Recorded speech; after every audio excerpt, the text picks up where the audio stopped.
আপনি কি জানেন এক রাত এমন ঘটেছিল যা মানব ইতিহাসকে পরিবর্তন করেছিল? মহান আল্লাহর কণ্ঠস্বরের সাক্ষী হয়েছিলেন শুধু একটি পয়গম্বর।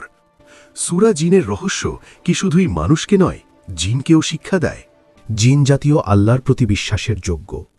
হযরত মুহাম্মদ সাল্লাল্লাহু আলাইহি ওয়াসাল্লাম এই সূরার মাধ্যমে মানব ও অদৃশ্য জগতের সংযোগ দেখিয়েছেন। এটি আমাদের জন্য শিক্ষা। মক্কার গভীর রাত্রি, রাসূল সাল্লাল্লাহু আলাইহি ওয়াসাল্লাম একাকী মসজিদে। আল্লাহর শব্দের নীরবতা এবং বাতাসের নরম স্পর্শ। তখন আল্লাহ তার প্রিয় দাসদের জন্য নতুন আলোকপাতের সূচনা করলেন। রাসূল সাল্লাল্লাহু আলাইহি ওয়াসাল্লাম জিনদের কথা শুনলেন, যারা আল্লাহর কথা বিশ্বাস করেছিল।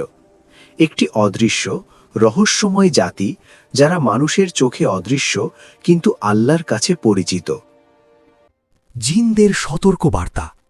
কিছু জিন অবিশ্বাসে ডুবে গেছে এবং তাদের ভবিষ্যৎ অন্ধকারে। এই ঘটনায় মানুষের আত্মপরিচয় এবং বিশ্বাসের পরীক্ষা। রাসূল সাল্লাল্লাহু আলাইহি ওয়াসাল্লাম দেখিয়েছেন, আল্লাহর আর্জনায় সবার জন্য শিক্ষা রয়েছে। আত্মবিশ্বাসের সংঘাত।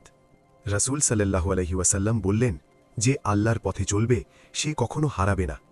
জিন ও মানুষের উভয়ের জন্য এক স্বচ্ছ বার্তা, প্রতি শব্দে রহস্য, প্রতি বাক্যে শিক্ষা।